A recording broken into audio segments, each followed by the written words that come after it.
Volume ಕೊಡ್ತೀನಿ ಸ್ವಲ್ಪ. ಬಾಯ್ on ಮಾಡಲಾ? ಆನ್ ಇದೆಯಾ? ಅಲ್ಲಿ ಕೊಡ್ತೀನಿ. ಆಯ್ತು.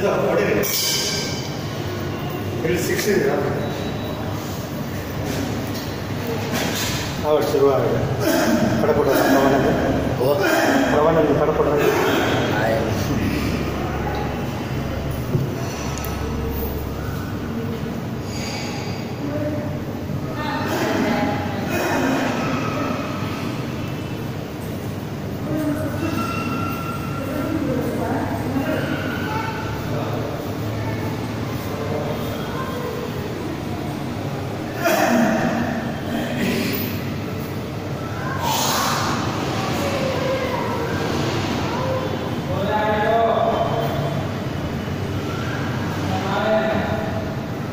ಶ್ರೀ ಗುರುಭ್ಯೋ ನಮಃ. ಹರಿ ಓಂ.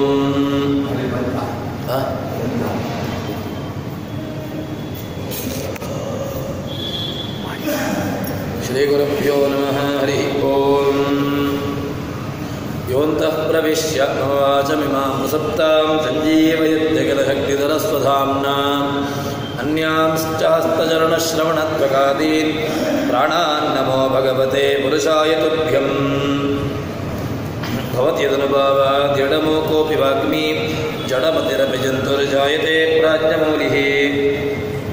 सकलवचनचेतो देवता भारती सा मम वचसि दत्तां सन्निधिं मानसे च. वेदव्यासगुणावासविद्याधीशसतां वश मां निराशं गतक्लेशं कुर्वनाशं हरे निशम्.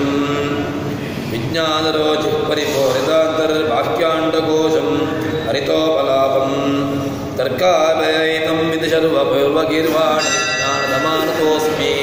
ಶ್ರೀ ಗುರುಭ್ಯೋ ನಮಃ. ಹರಿ ಓಂ.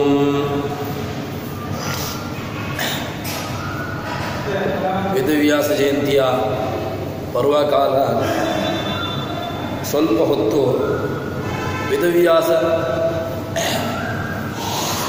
ವೇದವ್ಯಾಸರ ಗ್ರಂಥಗಳು, ಅದೇ ರೀತಿಯಾಗಿ ವ್ಯಾಸರು ಮಾಡಿರತಕ್ಕಂತಹ ನಮಗೆ ಮಹತ್ತಾಗಿರತಕ್ಕಂತಹ ಉಪಕಾರದ ಅವರನ್ನು ಒಂದು ಋಷಿಯಾಗಿ ನೋಡುವುದಂತಾದರೆ ಅವರು ಅನೇಕ ಪುರಾಣಗಳನ್ನು ರಚನೆ ಮಾಡಿ, ಅದೇ ರೀತಿಯಾಗಿ ಮಹಾಭಾರತಾದಿಗಳನ್ನು ರಚನೆ ಮಾಡಿ ಜಗತ್ತಿಗೆ ಮಹತ್ತರವಾಗಿರತಕ್ಕಂತಹ ಉಪಕಾರವನ್ನು ಮಾಡಿರತಕ್ಕಂಥವರು ವೇದವ್ಯಾಸರು. ಅಂತಹ ವೇದವ್ಯಾಸರ ಜಯಂತಿಯ ಈ ದಿನ ವ್ಯಾಸರ ಬಗ್ಗೆ ಒಂದು ಸಣ್ಣ ಚಿಂತನೆಯನ್ನು ಮಾಡುವಂತಹ ಪ್ರಯತ್ನವನ್ನು ಮಾಡೋಣ. ವ್ಯಾಸರು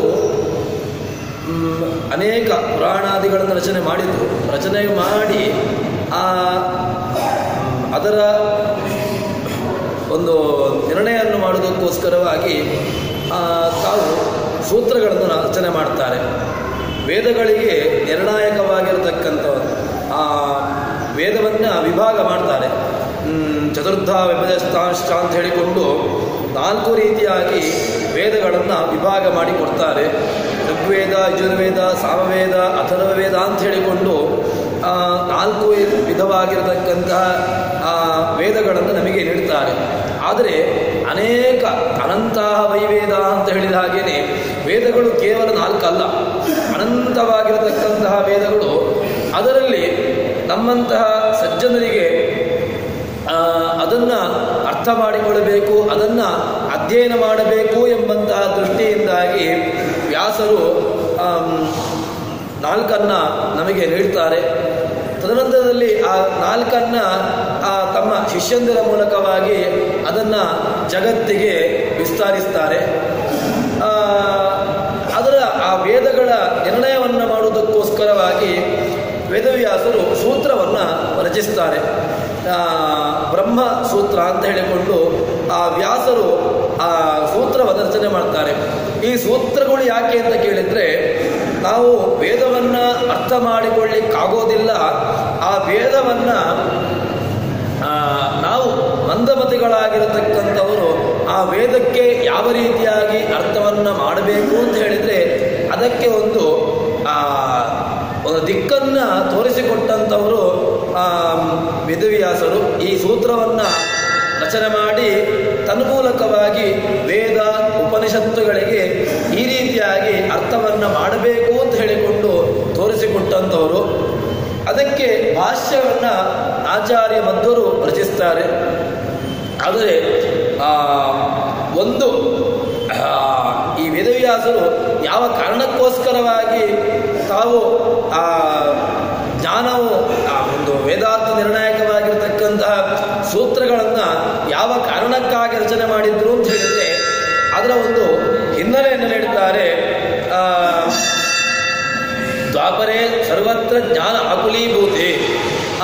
ದ್ವಾಪರ ಯುಗದ ಕೊನೆಯ ಭಾಗದಲ್ಲಿ ಜ್ಞಾನ ಅದು ನಾಶವಾಗ್ತಾ ಇರುವಂತಹ ಸಂದರ್ಭದಲ್ಲಿ ಇನ್ನೇನು ಜ್ಞಾನಗಳು ಎಲ್ಲ ರೀತಿಯಲ್ಲಿ ನಾಶವಾಗಬೇಕು ಅಂತ ಹೇಳುವಂತಹ ಸಂದರ್ಭದಲ್ಲಿ ನಾರಾಯಣ ಸ್ವಯಂ ಭಗವಂತನೇ ವ್ಯಾಸರೂಪವನ್ನು ತಡೆದುಕೊಂಡು ಆ ವ್ಯಾಸರಾಗಿ ಜಗತ್ತಿಗೆ ಅವರು ಅವತಾರವನ್ನು ಮಾಡಿರತಕ್ಕಂಥವರು.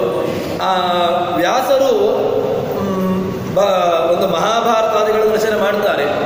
ಆ ಮಹಾಭಾರತಾದಿಗಳನ್ನು ರಚನೆ ಮಾಡಿ ಅದಕ್ಕೆ ಯಾವ ರೀತಿಯಾಗಿ ನಾವಿದನ್ನು ಅರ್ಥೈಸಿಕೊಳ್ಳಬೇಕು ಎಂಬುದನ್ನು ತೋರಿಸಿಕೊಟ್ಟಂಥವರು ವೇದವ್ಯಾಸರು. ಇಲ್ಲಿ ಅದರನ್ನೊಂದು ವಿಷಯ ಹೇಳುವಾಗ ತನ್ನ ನಿರ್ಣಯ ಏನು ನಿರ್ಣಯ, ಆ ವೇದಾರ್ಥ ನಿರ್ಣಾಯಕವಾಗಿರತಕ್ಕಂತಹ ಒಂದು ನಿರ್ಣಯವನ್ನು ಮಾಡುವುದಕ್ಕೋಸ್ಕರವಾಗಿ ವೇದವ್ಯಾಸರು ಆ ಅವತಾರವನ್ನು ಮಾಡ್ತಾರೆ. ಮತ್ತೆ ವ್ಯಾಸರಾಗಿ ಅವತಾರವನ್ನು ಮಾಡಿಕೊಂಡು ಅವರು ಏನು ಮಾಡ್ತಾರೆ ಅಂತ ಕೇಳಿದ್ರೆ ವೇದ ಮುತ್ಸನ್ನ ವಿಭಜ ಚತುರ್ಧಾ ವಿಭಜತ್ತೇದ ಚತುರ್ವಿಂಶತಿದ ಏಕಶತದ ಸಹಸ್ರದ ದ್ವಾದಶದ ಹೀಗೆ 4 ವೇದಗಳನ್ನು ವಿಭಾಗ ಮಾಡ್ತಾರೆ. ಚತುರ್ವಿಂಶತಿ 24 ವಿಭಾಗಗಳು, ಇನ್ನು ಏಕಶತದ 101 ವಿಭಾಗ, ಇನ್ನು ಸಾಮವೇದವನ್ನು ಸಹಸ್ರ ವಿಭಾಗ, ಇನ್ನೊಂದು ಅಥರ್ವವೇದವನ್ನು 12 ವಿಭಾಗ ಅಂತ ಹೇಳಿಕೊಂಡು ಈ ರೀತಿಯಾಗಿ ವೇದವನ್ನು ವಿಭಾಗ ಮಾಡಿ ಸಜ್ಜನರಿಗೆ ಅದನ್ನು ನೀಡ್ತಾರೆ. ಏನಾಗ್ತದೆ ಅಂತ ಕೇಳಿದ್ರೆ ವೇದವ್ಯಾಸರು ಅವತಾರವನ್ನು ಮಾಡಲಿಕ್ಕೆ ಕಾರಣ ಏನು, ವ್ಯಾಸರು ಅವತಾರವನ್ನು ಮಾಡಲಿಕ್ಕೆ ಮುಖ್ಯವಾಗಿರತಕ್ಕಂತಹ ಕಾರಣ ಏನು ಅಂತ ಕೇಳಿದ್ರೆ ನಾರಾಯಣ ದ್ವಿನಿಷ್ಪನ್ನಂ ಜ್ಞಾನಂ ಕೃತಯುಗೇ ಸ್ಥಿತಂ ಕಿಂಚಿತ್ ತದನ್ಯಥಾ ಜಾತಂ ತ್ರೇತಾಯಂ ದ್ವಾಪರೇಖಿಲಂ ಎಂಬುದಾಗಿ ಒಂದು ಸಣ್ಣ ಆ ಒಂದು ವಿಶೇಷಣವನ್ನು ಹೇಳ್ತಾರೆ. ಏನು ಅಂತ ಕೇಳಿದ್ರೆ ಜ್ಞಾನ ಭಗವಂತನಿಂದ, ಜ್ಞಾನದ ಪರಂಪರೆ ನಮಗೆ ದೊರೆತಿರತಕ್ಕಂತಹದ್ದು ಹೈಗ್ರೀವ ಭಗವಂತನಿಂದ ಆ ಜ್ಞಾನ ಬಂದಿರತಕ್ಕಂತಹದ್ದು. ಆ ಜ್ಞಾನ ಏನಾಯಿತು ಅಂತಂದರೆ ಕೃತಯುಗ, ತ್ರೇತಾಯುಗ, ದ್ವಾಪರ ಯುಗ ಅಂತ ಹೇಳಿಕೊಂಡು ಈ 3 ಯುಗಗಳಲ್ಲಿ ಸ್ವಲ್ಪ ಸ್ವಲ್ಪ ಸ್ವಲ್ಪ ಸ್ವಲ್ಪ ಆ ಜ್ಞಾನಗಳು ನಷ್ಟವಾಗಲಿಕ್ಕೆ ಆರಂಭವಾಯಿತು. ಆ ನಷ್ಟವಾಗಿರತಕ್ಕಂಥ ಜ್ಞಾನವನ್ನು ಅದನ್ನು ಸಜ್ಜನರಿಗೆ ಕೊಡಬೇಕು, ಸಜ್ಜನರು ಇದನ್ನು ತಾವು ತಮ್ಮಲ್ಲಿ ಅಳವಡಿಸಿಕೊಂಡು ಅದನ್ನು ಅಧ್ಯಯನ ಮಾಡಬೇಕು ಎಂಬಂತಹ ದೃಷ್ಟಿಯಿಂದಾಗಿ ವೇದವ್ಯಾಸರು ನಮಗೆ ಮಹತ್ತರವಾಗಿರತಕ್ಕಂತಹ ಉಪಕಾರವನ್ನು ಮಾಡಿರತಕ್ಕಂಥವರು. ಅವತೀರ್ಣೋ ಮಹಾಯೋಗಿ ಸತ್ಯವತ್ಯಾಂ ಪರಾಶರಾತ್ ಉತ್ಸನ್ನಾನ್ ಭಗವಾನ್ ವೇದಾನ್ ಉಚ್ಚಹಾರ ಹರಿಸ್ವಯಂ ಹೇಳ್ತಾರೆ. ವೇದವ್ಯಾಸರು ಏನು ಕೆಲಸ ಮಾಡಿದ್ರು ಅಂತ ಕೇಳಿದ್ರೆ ಆ ಒಂದು ವಿಶೇಷಣವನ್ನು ಹೇಳ್ತಾರೆ. ಅವತೀರ್ಣ ಮಹಾಯೋಗಿ ಸತ್ಯವತಿಯಲ್ಲಿ ಪರಾಶರ ಸತ್ಯವತಿಯಲ್ಲಿ ಅವತರಿಸಿರತಕ್ಕಂತಹ ವೇದವ್ಯಾಸರು ಅವರು ವೇದಾನುಜ್ಜಹಾರ ವೇದಗಳನ್ನು ಉದ್ಧಾರ ಮಾಡ್ತಾರೆ. ಅದೇ ರೀತಿಯಾಗಿ ಅದರಲ್ಲಿ ನಮಗೊಂದು ಸಂಶಯ ಏನು ಅಂತ ಕೇಳಿದರೆ ನಾವು ಕೆಲವು ವಾದಗಳಿದೆ. ವ್ಯಾಸರನ್ನು ಅದೊಂದು ಕಷ್ಟನ ಋಷಿ ಅಂತ ಕೆಲವರು ವಾದವನ್ನು ಹೇಳ್ತಾರೆ. ಆದರೆ ವೇದವ್ಯಾಸರು ಕಷ್ಟನ ಋಷಿ ಅಂತ ಹೇಳಿದರೆ ಅದು ತಪ್ಪಾಗ್ತದೆ. ಅವರು ಋಷಿಗಳಾಗಿದ್ದರೂ ಕೂಡ ಆ ಋಷಿಗಳು ಆ ಜ್ಞಾನವನ್ನು ಏನು ನಶಿಸಿ ಹೋಗತಕ್ಕಂಥ ಒಂದು ಜ್ಞಾನದ ಪರಂಪರೆಯನ್ನು, ವೇದವನ್ನು ಅದೇ ರೀತಿಯಾಗಿ ಜಗತ್ತಿಗೆ ಅದನ್ನು ಕೊಟ್ಟಿರತಕ್ಕಂತಹ ಕೊಡುಗೆ ಯಾರ್ದು ಅಂತ ಕೇಳಿದ್ರೆ ಅದು ಮುಖ್ಯವಾಗಿ ಅದು ವ್ಯಾಸರದ್ದು. ಅದಕ್ಕೋಸ್ಕರವಾಗಿ ನಾವು ವ್ಯಾಸರನ್ನು ಸಾರ್ವಕಾಲಿಕವಾಗಿ ಸರ್ವದಾ ಅವರನ್ನು ಸ್ಮರಣೆ ಮಾಡಬೇಕಾಗಿರತಕ್ಕಂಥದ್ದು. ಅಂತಹ ವ್ಯಾಸರು ಸೂತ್ರ ಬ್ರಹ್ಮಸೂತ್ರವನ್ನು ಮಾಡ್ತಾರೆ. ಬ್ರಹ್ಮಸೂತ್ರವನ್ನು ರಚನೆ ಮಾಡಿ ಬ್ರಹ್ಮಸೂತ್ರಗಳು ಅಂತ ಹೇಳಿದರೆ ವೇದಕ್ಕೆ ಈಗ ಅಲ್ಪಜ್ಞಾನಿಗಳಿಗೆ ವೇದ ಅರ್ಥ ಆಗುವುದಿಲ್ಲ. ವೇದವನ್ನು ಒಂದು ರೀತಿಯಾಗಿ ನಾವು ಅದನ್ನು ನೋಡಿಕೊಂಡು ಹೋದರೆ ಆ ವೇದ ನಮಗೆ ಅರ್ಥವಾಗಲಿಕ್ಕೆ ಸಾಧ್ಯವೇ ಇಲ್ಲ. ಅದನ್ನು ನಾವು ಸುಮ್ಮನೆ ನೋಡಿಕೊಂಡು ಹೋದರೆ ಅದು ಅರ್ಥ ಆಗುವುದಕ್ಕಿಂತ ಅಪಾರ್ಥ ಆಗುವುದೇ ಜಾಸ್ತಿ.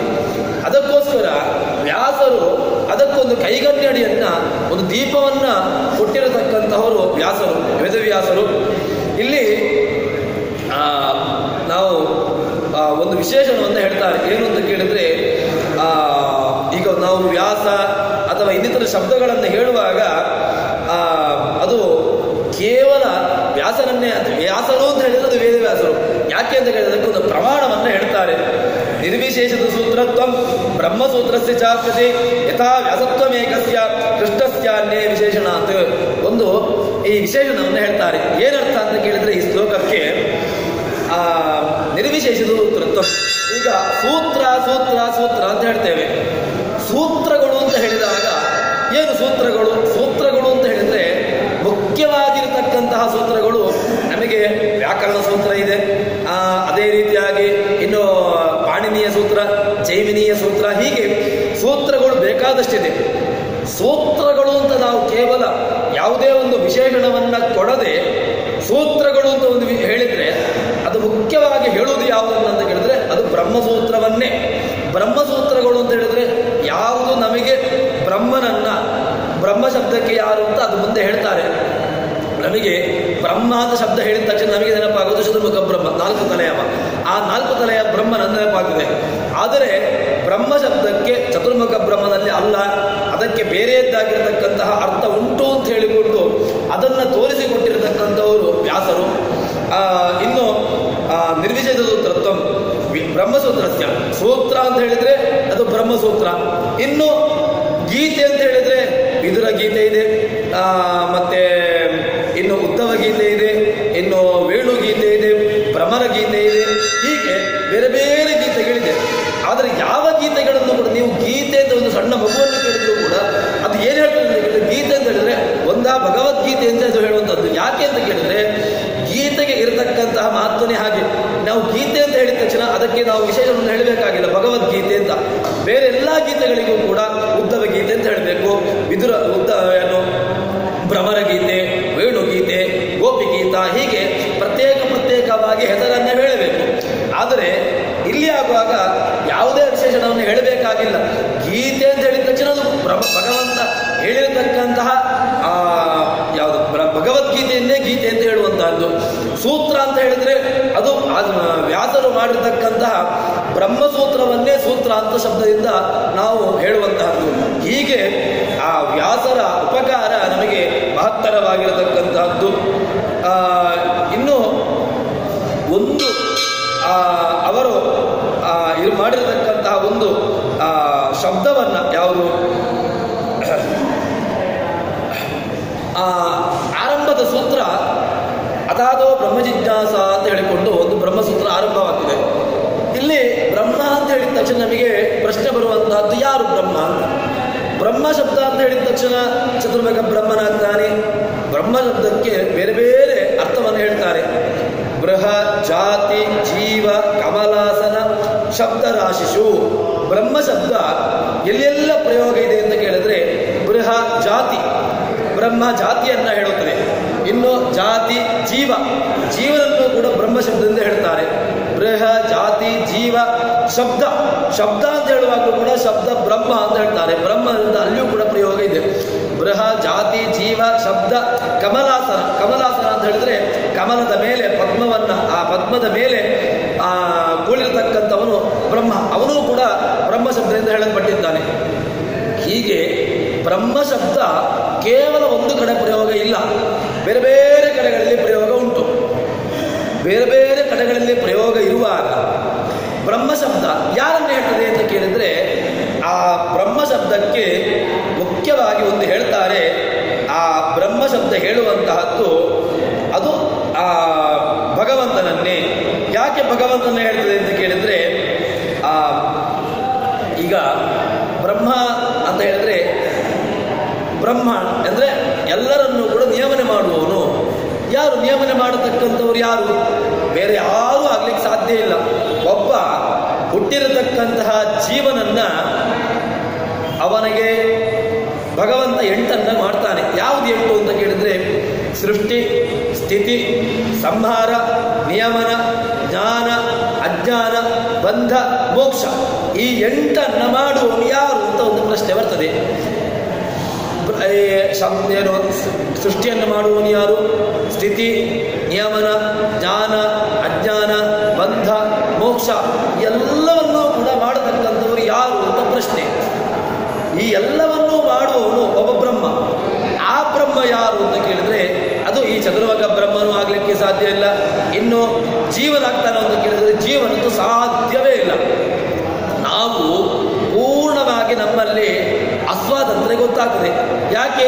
ನಾವು ಏನು ಅಂದುಕೊಂಡಿರ್ತೇವೆಯೋ ಅದು ಆಗುವುದೇ ಇಲ್ಲ. ನಾವು ಏನೋ ಅಂದ್ಕೊಳ್ತೇವೆ, ಇವತ್ತು ಹೀಗಾಗಬೇಕು ಅಂತ ಹೇಳ್ಕೊಂಡು ನಾವೊಂದು ಕೆಲಸಕ್ಕೆ ಕೈ ಹಾಕ್ತೇವೆ. ನಾವು ಏನು ಅಂದ್ಕೊಂಡು ಕೆಲಸಕ್ಕೆ ಕೈ ಹಾಕ್ತೇವೆಯೋ ಆ ಕೆಲಸ ಅದು ಆಗೋದೇ ಇಲ್ಲ. ಯಾಕೆ ಆಗೋದಿಲ್ಲ ಅಂತ ಕೇಳಿದ್ರೆ ನಾವು ಪೂರ್ಣವಾಗಿ ಅಸ್ವತಂತ್ರರು. ನಮ್ಮಲ್ಲಿ ಸ್ವಾತಂತ್ರ್ಯ ಇಲ್ಲ. ನಮ್ಮಲ್ಲಿ ಏನು ಸ್ವಾತಂತ್ರ್ಯ ಇದೆ? ನಾವು ಕೇವಲ ನಮ್ಮ ಇಂದ್ರಿಯಗಳನ್ನೇ ನಾವು ನಮ್ಮ ಹೇಳಿದಾಗ ಕೇಳುವುದಿಲ್ಲ. ನಮ್ಮ ಕಣ್ಣು, ಕಿವಿ ಮೊದಲಾದವುಗಳ ಇಂದ್ರಿಯಗಳೇ ನಾವು ಹೇಳಿರತಕ್ಕಂತಹ ಮಾತುಗಳನ್ನು ಕೇಳೋದಿಲ್ಲ. ಇನ್ನು ಇಡೀ ಜಗತ್ತನ್ನು ನಿಯಮನೆ ಮಾಡ್ತೇನೆ ಅಂತ ಹೇಳುವಂಥದ್ದು ಅದು ಸಾಧ್ಯವೇ ಇಲ್ಲ. ಭಗವಂತ ಹಾಗಿದ್ರೆ ಬ್ರಹ್ಮ ಶಬ್ದ ಯಾರನ್ನು ಹೇಳ್ತದೆ? ಬ್ರಹ್ಮ ಶಬ್ದ ಒಬ್ಬ ಉತ್ಕೃಷ್ಟನಾಗಿರತಕ್ಕಂಥವ್ನು ಹೇಳ್ತದೆ. ಅದು ಯಾರು ಅಂತ ಕೇಳಿದ್ರೆ ಆ ಬ್ರಹ್ಮ ಶಬ್ದ ಅದು ಭಗವಂತ. ನೀವು ವಿಷ್ಣು ಅಂತ ಕರೆಯಿರಿ, ನಾರಾಯಣ ಅಂತ ಕರೆಯಿರಿ, ಕೇಶವ ಅಂತ ಕರೆಯಿರಿ, ಮಾಧವ ಅಂತ ಕರೆಯಿರಿ, ಏನನ್ನಾದರೂ ಕರೆಯಿರಿ. ಈ ಜಗತ್ತಿಗೆ ಸೃಷ್ಟ್ಯಾದಿಗಳನ್ನ ಸೃಷ್ಟಿ, ಸ್ಥಿತಿ, ಸಂಹಾರ ಭಗವಂತ ಜಗತ್ತನ್ನು ಸೃಷ್ಟಿ ಮಾಡ್ತಾನೆ. ಸೃಷ್ಟಿ ಮಾಡಿ ತನಗೋಸ್ಕರ ಸೃಷ್ಟಿ ಮಾಡುವುದಲ್ಲ. ಅವನಿಗೆ ಯಾವುದೋ ಒಂದು, ಈಗ ಉದಾಹರಣೆ ಹೇಗೆ ಅಂತ ಕೇಳಿದರೆ ನಮಗೆ ಯಾವುದೋ ಒಂದು ಇಲ್ಲ ಅಂತ ಇರುವಾಗ ನಾವೇನು ಮಾಡ್ತೇವೆ? ನಾವು ಅದಕ್ಕೆ ಹೊಸದಾಗಿ ನಮಗೀಗ ಮನೆ ಇಲ್ಲ ಅಂತಾದರೆ ನಾವೇನು ಮಾಡ್ತೇವೆ? ಮನೆಯನ್ನು ಕಟ್ಟಲಿಕ್ಕೆ ಆರಂಭ ಮಾಡ್ತೇವೆ. ತನ್ಮೂಲಕವಾಗಿ ಆ ಮನೆ ಇಲ್ಲ ಎಂಬಂತಹ ಕೊರಗು ಹೋಗಬೇಕೋಸ್ಕರವಾಗಿ ನಾವು ಮನೆಯನ್ನು ಕಟ್ತೇವೆ. ಭಗವಂತನಿಗೆ ಇದೇ ಪ್ರಶ್ನೆ ಬರ್ತದೆ. ಭಗವಂತನಿಗೆ ಏನೋ ಒಂದು ಕೊರಗಿತ್ತು. ಏನಿತ್ತು ಕೊರಗು? ಭಗವಂತನಿಗೆ ಜಗತ್ತು ಸೃಷ್ಟಿಯಾಗುವ ಮೊದಲು ಕೊರಗಿತ್ತು. ಏನಿಲ್ಲ? ಭಗವಂತನಿಗೆ ಜಗತ್ತಿಲ್ಲ ಅಂತ ಕೊರಗಿತ್ತು. ಆ ಕೊರಗನ್ನ ನಿವಾರಣೆ ಮಾಡುವುದಕ್ಕೋಸ್ಕರವಾಗಿ ಭಗವಂತ ಜಗತ್ತನ್ನು ಸೃಷ್ಟಿ ಮಾಡಿದ್ನ ಅಂತ ಕೇಳಿದ್ರೆ ಇಲ್ಲ. ಹಾಗೆ ನೀವು ಚಿಂತನೆ ಮಾಡಬೇಡಿ. ಭಗವಂತ ಸೃಷ್ಟಿ ಮಾಡುವುದು ಯಾವ ಕಾರಣಕ್ಕೋಸ್ಕರ ಅಂತ ಕೇಳಿದ್ರೆ ನೀವು ಯಾರು ಜೀವರಾಶಿಗಳು ನೀವೇನೋ ಸಾಧನೆಯನ್ನು ಮಾಡಿಕೊಂಡು ನೀವು ತನ್ಮೂಲಕವಾಗಿ ಈ ಏನು ದೇಹಗಳುಂಟು ಅದರಿಂದ ಬಿಟ್ಟು ಭಗವಂತನ ಕಡೆಗೆ ಬರಲಿಕ್ಕೋಸ್ಕರವಾಗಿ ನೀವು ನಿಮ್ಮ ಸಾಧನೆಯನ್ನು ಮಾಡಿಕೊಳ್ಳಿ ಅಂತ ಹೇಳಿಕೊಂಡು ಅದಕ್ಕೋಸ್ಕರವಾಗಿ ಭಗವಂತ ನಮಗೆ ಈ ಸಾಧನಾ ಶರೀರವನ್ನು ಸಾಧನೆ ಮಾಡುವುದಕ್ಕೋಸ್ಕರವಾಗಿ ಈ ಭೂಮಿಯಲ್ಲಿ ನಮ್ಮನ್ನು ಹಾಕುವಂತಹದ್ದು ಹೊರತು ಭಗವಂತನಿಗೆ ಕೊರಗು ಸೃಷ್ಟಿ ಮಾಡಲಿಲ್ಲ, ಏನೋ ಒಂದು ಸೃಷ್ಟಿ ಮಾಡಲಿಕ್ಕೋಸ್ಕರವಾಗಿ ನಾನು ಇದನ್ನು ಜಗತ್ತನ್ನು ಸೃಷ್ಟಿ ಮಾಡ್ತೇನೆ, ಇಲ್ಲ, ಹಾಗಿಲ್ವೇ ಇಲ್ಲ. ಮತ್ತೇನು? ಭಗವಂತ ಜಗತ್ತನ್ನು ಸೃಷ್ಟಿ ಮಾಡ್ತಾನೆ. ಇನ್ನು ಸ್ಥಿತಿ ಮಾಡುವುದು, ಅದನ್ನು ಸ್ಥಿತಿ ಮಾಡುವುದು ಯಾರು ಅಂತ ಕೇಳಿದರೆ ಆ ಜಗತ್ತನ್ನು ಇರತಕ್ಕಂಥ ನೋಡುವಂತಹದ್ದು ಯಾರು ಅಂತ ಕೇಳಿದರೆ ಅದು ಭಗವಂತನೇ. ಸೃಷ್ಟಿ, ಸ್ಥಿತಿ, ಇನ್ನು ಜಗತ್ತನ್ನು ಸಂಹಾರ, ಜಗತ್ತನ್ನು ಕೊನೆಗೆ ನಾಶ ಮಾಡಿ ಭಗವಂತ ಜಗತ್ತನ್ನು ನಾಶ ಮಾಡುವಂಥವನು. ಅದು ಕೂಡ ಸೃಷ್ಟಿ, ಸ್ಥಿತಿ, ಸಂಹಾರ. ಈ ಸಂಹಾರವನ್ನು ಮಾಡತಕ್ಕಂಥವನು ಕೂಡ ಅದು ಮುಖ್ಯವಾಗಿ ಭಗವಂತ. ಸೃಷ್ಟಿ ಆಯಿತು, ಸ್ಥಿತಿ ಆಯಿತು, ಸಂಹಾರ ಆಯಿತು. ನಿಯಮನ, ಒಬ್ಬ ಜೀವರಾಶಿಯನ್ನು ನಿಯಮನೆ ಮಾಡ್ತಾನೆ. ನಿಯಮನೆ ಮಾಡುವುದು ಅಂತ ಹೇಳಿದರೆ ಈ ಜೀವರಾಶಿಗಳು ಹೀಗಿರಬೇಕು, ಈ ಜೀವರಾಶಿಗಳು ಹೀಗಿರಬೇಕು, ಈ ರೀತಿಯಾಗಿ ಜಗತ್ತನ್ನು ನಿಯಮನೆ ಮಾಡತಕ್ಕಂತಹ ಶಕ್ತಿಯು ಕೂಡ ಅದು ಭಗವಂತನದ್ದೇ. ಯಾರೂ ಕೂಡ ಭಗವಂತನನ್ನು ಬಿಟ್ಟು ಉಳಿದಂತಹ ಯಾವ ಜೀವರಾಶಿಗಳು ಕೂಡ ಈ ಜಗತ್ತನ ಸೃಷ್ಟಿ, ಸ್ಥಿತಿ, ಸಂಹಾರ, ನಿಯಮನ, ಜ್ಞಾನ ನಮಗಿದೆ. ಕೆಲವು ಪದಾರ್ಥಗಳಿಗೆ, ಜಡವಾಗಿರತಕ್ಕಂಥ ಪದಾರ್ಥಗಳಿಗೆ ಜ್ಞಾನ ಇಲ್ಲ, ನಮಗೆ ಜ್ಞಾನ ಇದೆ. ಜ್ಞಾನ ಇದೆ ಅಂತ ಹೇಳಿದ ತಕ್ಷಣ ಎಲ್ಲ ಜ್ಞಾನ ಉಂಟು ಅಂತಲ್ಲ, ಏನೋ ಅಲ್ಪ ಸ್ವಲ್ಪ ಆದರೂ ಜ್ಞಾನ ಇದೆ. ನಾವು ವ್ಯವಹಾರವನ್ನಾದರೂ ಮಾಡ್ತೇವೆ, ಜಡದಲ್ಲಿ ಆ ವ್ಯವಹಾರವೂ ಇಲ್ಲ. ಹೀಗೆ ಜಡದಲ್ಲಿ ಜ್ಞಾನವನ್ನು ಕೊಡೋದು, ಜ್ಞಾನವನ್ನು ಬಿಡುವುದು, ಚೇತನಕ್ಕೆ ಜ್ಞಾನವನ್ನು ಕೊಡೋದು, ಇದು ಕೂಡ ಭಗವಂತನ ಅಧೀನವಾಗಿರತಕ್ಕಂತಹದ್ದು. ಜ್ಞಾನ ಅಜ್ಞಾನ, ಅಜ್ಞಾನ ಅಂತೂ ನಮಗಿದ್ದೇ ಇದೆ. ಏನು ಅಜ್ಞಾನ? ನಮಗೆ ಭಗವಂತನ ಬಗ್ಗೆ ಬಿಟ್ಟು ಮತ್ತೆಲ್ಲದರ ಬಗ್ಗೆ ಗೊತ್ತಿದೆ. ಭಗವಂತ ಗೊತ್ತುಂಟ ಅಂದರೆ ಭಗವಂತ ಬೇಡ ನಮಗೆ. ಭಗವಂತ ಅಯ್ಯೋ ಸಾಕು ಮಾರ, ನಾವು ರಿಟೈರ್ಡ್ ಆದ್ಮೇಲೆ ದೇವರನ್ನು ನೋಡ್ಲಿಕ್ಕೆ ಹೋಗುವ ಅಂತ ಹೇಳಿಕೊಂಡೆ ನಮ್ಮ ಸ್ಥಿತಿ. ದೇವರು ಈಗ ಬೇಡ, ಈಗ ಎಂಜಾಯ್ ಮಾಡುವ, ಈಗ ಯುವಕಾವಸ್ಥೆ ಯೌವನಾವಸ್ಥೆಯಲ್ಲಿ ಏನು ಮಾಡಬೇಕು ಅಂತ ಕೇಳಿದ್ರೆ ಜೀವನವನ್ನು ಫುಲ್ಲು ಎಂಜಾಯ್ ಮಾಡಬೇಕು, ಲೀಡ್ ಮಾಡಬೇಕು. ಇನ್ನು 60-70 ವರ್ಷ ಆದಮೇಲೆ ದೇವರು ದೇವರು ಅವರ ಬಗ್ಗೆ ಎಲ್ಲ ಮಾತು ಯೋಚನೆ ಮಾಡುವ ಅಂತ ಹೇಳಿದ್ರೆ ಆ ಕಾಲಕ್ಕೆ ನಮ್ಮ ಮಾತು ನಾವು ಹೇಳಿದ ಮಾತು ನಮ್ಮನ್ನು ಕೇಳ್ತಿದ್ದು ಯಾವ ಗ್ಯಾರಂಟಿ ಇದೆ? ನಮಗೆ ಆ ಕಾಲಕ್ಕೆ ದೇವರು ಅಂತ ಹೇಳಲಿಕ್ಕೂ ಆಗೋದಿಲ್ಲ. ಈಗಾದರೂ ದೇವರದಿಂದ ಕೇಶವ, ನಾರಾಯಣ, ಮಾಧವ ಅಂತಾದರೂ ಹೇಳ್ತಾ ಇದ್ದೇವೆ. ಪ್ರಾಯ ಆದ ಮೇಲೆ ನಮ್ಮ ನಾಲಿಗೆ ನಾವು ಹೇಳಿದ್ದು ಕೇಳುವುದಿಲ್ಲ. ಕೇಶವ ಅಂತ ಹೇಳೋದ್ರಿಂದ ಕೇಶವ ಅಂತ ಹೇಳ್ತದೆ, ನಾರಾಯಣ ಏನೇನೋ ಶಬ್ದಗಳನ್ನು ಅಪಭ್ರಂಶವಾಗಿ ಅದನ್ನು ಉಚ್ಚಾರಣೆ ಮಾಡಲಿಕ್ಕೆ ಆರಂಭ ಮಾಡ್ತದೆ. ಬೇಡ, ಯಾವುದೋ ಬೇಡ, ನಮ್ಮ ಇಂದ್ರಿಯಗಳೇ ನಾವು ಹೇಳಿದ್ದು ಕೇಳುವುದಿಲ್ಲ, ನಮ್ಮ ಮನಸ್ಸು ಕೇಳೋದಿಲ್ಲ, ಇನ್ನು ನಾವು ಏನನ್ನು ಮಾತಾಡ್ತಾ ಇದ್ದೇವೆ ಅಂತ ಅದು ಗೊತ್ತಾಗುವುದಿಲ್ಲ. ಹೀಗೆ ನಮ್ಮ ಸ್ಥಿತಿಯನ್ನ ಕರಾವಲಂಬನಂ ದೇಹಿ ಶ್ರೀಕೃಷ್ಣ ಕಮಲೇಕ್ಷಣ ಭವಪಂಕಾರಣವೇ ಘೋರೆ ವಚತೋ ಮಮ ಶಾಶ್ವತ ಅಂತ ಹೇಳಿಕೊಂಡು ಪ್ರಾರ್ಥನೆ ಮಾಡತಕ್ಕಂಥವರು. ಪ್ರಯಾಣ ಕಾಲೇ ಇದು ನಾವು ಪ್ರಯಾಣ ಕಾಲದಲ್ಲಿ ಹೇಗಿರ್ತದೆ ಅಂತ ಹೇಳಿದ್ರೆ ಕಂಠಾವರೋಧನ, ನಮ್ಮ ಕಂಠದಲ್ಲಿ ಕಪಪಿತ್ತ ವಾತೈ, ಕಪ ಪಿತ್ತ ವಾತಗಳು ನಮ್ಮನ್ನ ಸೇರಿಕೊಂಡು ಕುತ್ಕೊಂಡ್ರು ಅಂತ ಹೇಳಿದ್ರೆ ಮುಗೀತು, ನಮ್ಮ ಜೀವನ ಮತ್ತೇನೂ ಇಲ್ಲ. ದೇವರು ಬೇಡ, ಏನು ಬೇಡ, ಕೇವಲ ಡಾಕ್ಟರ್ ಹತ್ರ ಹೋಗುವುದು ಬರುವುದು, ಆ ಮದ್ದು ತೆಗೊಳ್ಳೋದ್ರಲ್ಲಿ ನಮ್ಮ ಕೆಲಸ ಜೀವನ ಮುಗಿದು ಹೋಗಿಬಿಡ್ತದೆ. ಈ ಆರಂಭದಲ್ಲಿ ನಾವು ದೇವರ ಬಗ್ಗೆ ಆರಂಭದಲ್ಲಿ ಸ್ವಲ್ಪ ಚಿಂತನೆ ಮಾಡಿಕೊಂಡು ನಾವು ಅದರಲ್ಲಿಯೇ ಇದ್ದೇವೆ ಅಂತ ಹೇಳಿದ್ರೆ ಕೊನೆಯ ಕಾಲಕ್ಕೆ ನಾವು ಜೀವನ ನಮಗೊಂದು ವಾದ ಇದೆ. ಏನು ಅಂತ ಕೇಳಿದ್ರೆ ಈ ಕಾಲಕ್ಕೆ ಬೇಡ, ನಾನು ಇನ್ನೇನು ಸಾಯುವ ಕಾಲಕ್ಕಾಗುವಾಗ ನಾನು ದೇವರನ್ನ ಸ್ಮರಣೆ ಮಾಡಿಕೊಂಡು ಸಾಯ್ತೇನೆ, ನನಗೆ ಆವಾಗ ಸೀದಾ ಡೈರೆಕ್ಟ್ ಮೋಕ್ಷ ಆಗ್ತದಲ್ವ ಅಂತ ಹೇಳಿದ್ರೆ ಆರಂಭದಲ್ಲಿ ಸ್ಮರಣೆ ಮಾಡದೇ ಇರ್ತಿದ್ರೆ ಅದು ಕೊನೆಯ ಕಾಲಕ್ಕೆ ಅದು ಬರುವುದು ಹೇಗೆ? ಉದಾಹರಣೆಗೆ ನಾವು ಲೌಕಿಕವಾಗಿ ಹೇಳುವುದಂತಂದ್ರೆ ಆರಂಭದಲ್ಲಿ ಅಧ್ಯಯನ ಮಾಡಲಿಲ್ಲ, ಶಾಲೆಗೆ ಹೋಗುವಂಥ ಆರಂಭದ ಕಾಲದಲ್ಲಿ ಅಧ್ಯಯನ ಮಾಡಲಿಕ್ಕೆ ಹೋಗಲಿಲ್ಲ. ಕೊನೆಯ ಕಾಲಕ್ಕೆ ಇನ್ನೇನು ನಾಳೆ ಪರೀಕ್ಷೆ ಉಂಟು ಅಂತ ಹೇಳಿಕೊಂಡು ಇವತ್ತಿನ ದಿವಸ ರಾತ್ರಿ ಕೂತ್ಕೊಂಡು ಓದಿದ್ರು ಕೂಡ ಮರುದಿವಸ ಬೆಳಿಗ್ಗೆ ಏನೂ ಬರುವುದಿಲ್ಲ, ಅದು ಗ್ಯಾರಂಟಿ. ಅದೇ ರೀತಿಯಾಗಿ ಏನು ಅಂತ ಕೇಳಿದ್ರೆ ನಮ್ಮ ಜೀವನವು ಕೂಡ ಹಾಗೆ. ನಾವು ಆರಂಭದಲ್ಲಿ ದೇವರನ್ನ ಸ್ಮರಣೆ ಮಾಡಲಿಲ್ಲ ಅಂತ ಆದರೆ ದೇವರು ಬೇಡ, ಕೊನೆಯ ನಮ್ಮ ರಿಟೈರ್ಡ್ ಲೈಫ್ ಅಂತ ಉಂಟಲ್ವಾ, ಇನ್ನೇನು ರಿಟೈರ್ಡ್ ಲೈಫನ್ನು ತೆಗೆದುಕೊಂಡ ಮೇಲೆ ನಾನು ದೇವರ ಬಗ್ಗೆ ಯೋಚನೆ ಮಾಡ್ತೇನೆ ಅಂದರೆ ಅಂತಕಾಲೇಚ ಮಾವೇವ, ಇನ್ನು ಅಂತಕಾಲದಲ್ಲಿ ಸ್ಮರಣೆ ಬರಬೇಕು ಅಂತಾದರೆ, ದೇವರ ಸ್ಮರಣೆ ಬರಬೇಕು ಅಂತಾದರೆ ಆರಂಭದಲ್ಲಿ ಮಾಡು. ಆರಂಭದಲ್ಲಿ ಮಾಡಿದರೆ ಕೊನೆಯ ಕಾಲಕ್ಕಾಗೋದು ಸ್ವಲ್ಪ ನಮಗೆ ಜೀವನ ಬರ್ತದೆ. ಇಲ್ಲದಿದ್ದರೆ ಕೊನೆಯ ಕಾಲಕ್ಕೆ ನಿಶ್ಚಿತವಾಗಿಯೂ ಕೂಡ ದೇವರ ಸ್ಮರಣೆ ಅದು ಬರಲಿಕ್ಕೆ ಸಾಧ್ಯವೇ ಇಲ್ಲ. ಹೀಗೆ ಇದೇನಾಯ್ತು ಅಂತಂದರೆ ಈಗ ಬ್ರಹ್ಮಶಬ್ದ ಭಗವಂತನದ್ದು ಹೇಳಿದ್ದು ಅಂತಾಯಿತು. ಬ್ರಹ್ಮಶಬ್ದ ಬೇರೆ ಯಾರನ್ನೂ ಹೇಳುವುದಿಲ್ಲ. ನೀವು ಚತುರ್ಮುಖ ಬ್ರಹ್ಮ ಅಥವಾ ಜೀವ ಇವರು ಯಾರನ್ನೂ ಕೂಡ ಬ್ರಹ್ಮಶಬ್ದ ಜೀವನಲ್ಲೇ ಉಂಟು ಅಥವಾ ಚತುರ್ಮುಖ ಬ್ರಹ್ಮನಲ್ಲಿ ಇದೆ. ಆದರೆ ಅವರದ್ದು ಹೇಗೆ ಅಂತ ಕೇಳಿದರೆ ಅದು ಕೇವಲ ನಾಮಕೇವಾಸ್ತೆ. ನಮ್ಮಲ್ಲಿ ಹೆಸರುಗಳು ಏನಿದೆ? ಈಗ ನಮ್ಮಲ್ಲಿ ಶ್ರೀನಿವಾಸ ಅಂತ ನಮ್ಮ ಹೆಸರಿದ್ದರೆ, ಶ್ರೀನಿವಾಸ ಅಂತ ಹೆಸರಿದ್ದ ತಕ್ಷಣ ಬೆಳಿಗ್ಗೆ ತಕ್ಷಣ ನಾವು ಇನ್ನೊಬ್ಬರ ಮನೆಯಲ್ಲಿ ಸಾಲವನ್ನು ತಗೊಳ್ಳಿಕ್ಕೆ ಹೋಗ್ತಾ ಇರ್ತೇವೆ. ಯಾಕೆ? ಶ್ರೀನಿವಾಸ ಅಂತ ಹೆಸರು ಮಾತ್ರ ನಮ್ಮಲ್ಲಿ ಹೆಸರುಗಳು ಕೇವಲ ನಾಮಕೇವಾಸ್ತೆ. ನಮಗೊಂದು ಕರೀಲಿಕ್ಕೆ ಒಂದು ಹೆಸರು ಬೇಕು, ಹಾಗೆ ನಮ್ಮ ಹೆಸರುಗಳು. ದೇವರಲ್ಲಿ ಯಾವ ಹೆಸರುಗಳು ಹಾಗಿಲ್ಲ. ನೀವು ನಾರಾಯಣ ಅಂತ ಕರೆಯಿರಿ, ವಿಷ್ಣು ಅಂತ ಕರೆಯಿರಿ, ಮಾಧವ ಅಂತ ಕರೆಯಿರಿ, ಗೋವಿಂದ ಅಂತ ಕರೆಯಿರಿ, ಯಾವುದೇ ಹೆಸರುಗಳನ್ನು ಕರೆಯಿರಿ, ಎಲ್ಲ ಹೆಸರುಗಳನ್ನು ಕೂಡ ಭಗವಂತನಿಗೆ ಅದನ್ನು ಅನ್ವಯ ಮಾಡಲಿಕ್ಕೆ ಬರ್ತದೆ. ರಾಮ ಅಂತ ಇಟ್ಟುಕೊಂಡ್ರೆ ರಮಯತಿ ರಾಮ, ಅಥವಾ ಜೀವರಿಗೆ ಆನಂದವನ್ನು ಕೊಡ್ತಾನೆ ಆದ್ದರಿಂದ ರಾಮ. ವಿಷ್ಣು ಅಂತ ಕರೆಯಿರಿ, ವಿಶತಿ ವಿಷ್ಣು, ಯಾರು ಎಲ್ಲ ಕಡೆಗಳಲ್ಲೂ ವ್ಯಾಪ್ತನಾಗಿರತಕ್ಕಂಥವನು ವಿಷ್ಣು. ಅಥವಾ ಇನ್ನು ವಿಷ ಪ್ರವೇಶನೆ ಅಂತ ಇಟ್ಟುಕೊಂಡ್ರೆ ಇನ್ನು ವಿಷಲ್ರ ವ್ಯಾಪ್ತವು ಎಲ್ಲ ಕಡೆಗಳಲ್ಲೂ ವ್ಯಾಪ್ತವಾಗಿರತಕ್ಕಂಥವನು ವಿಷ್ಣು ಅಂತ ಇಟ್ಟುಕೊಳ್ಳುವ. ಇನ್ನು ಕೇಶವ ಅಂತ ಇಟ್ಟುಕೊಂಡ್ರೆ ರುದ್ರನನ್ನ, ಬ್ರಹ್ಮನನ್ನ, ಇಂದ್ರಾದಿಗಳನ್ನ ಎಲ್ಲರನ್ನೂ ಕೂಡ ನಿಯಮನೆ ಮಾಡ್ತಾನೆ, ಆದ್ದರಿಂದಾಗಿ ಅವನು ರುದ್ರ ಅಂತ ಅನಿಸಿಕೊಳ್ತಾನೆ. ಹೀಗೆ ಕೇಶವ ಅಂತ ಅನಿಸಿಕೊಳ್ತಾನೆ. ಹೀಗೆ ದೇವರ ಎಲ್ಲ ಹೆಸರುಗಳು ಕೂಡ ಅದು ಅನ್ವರ್ಥವಾಗಿರತಕ್ಕಂಥದ್ದು ಹೊರತು ಕೇವಲ ನಾಮಕೇವಾಸ್ತೆ ಅಂತ ಯಾವ ಹೆಸರುಗಳು ಇಲ್ಲ. ಇದನ್ನು ನಮಗೆ ವೇದವ್ಯಾಸರು ತಮ್ಮ ಆ ಬ್ರಹ್ಮಸೂತ್ರದ ಒಂದೊಂದು ಅಧ್ಯಾಯದಲ್ಲಿ ಸಮನ್ವಯಾಧ್ಯಾಯ, ಅವಿರೋಧಾಧ್ಯಾಯ, ಸಾಧನಾಧ್ಯಾಯ, ಫಲಾಧ್ಯಾಯ ಅಂತ ಹೇಳಿಕೊಂಡು 4 ಅಧ್ಯಾಯವನ್ನು ಮಾಡಿ ಆ 4 ಅಧ್ಯಾಯಗಳಲ್ಲಿ ಭಗವಂತನೇ ಯಾಕೆ ಉತ್ತಮ ಸರ್ವೋತ್ತಮ, ಅವನನ್ನೇ ಯಾಕೆ ನಾವು ಉಪಾಸನೆ ಮಾಡಬೇಕು ಎಂಬುದನ್ನು ನಮಗೆ ಚೆನ್ನಾಗಿ ತೋರಿಸಿಕೊಟ್ಟಂತಹ ದೊಡ್ಡ ಜ್ಞಾನಿ ಶ್ರೇಷ್ಠರು ಅದು ವೇದವ್ಯಾಸರು. ಅಂತಹ ವೇದವ್ಯಾಸರ ಜಯಂತಿ ಇವತ್ತಿನ ದಿನ.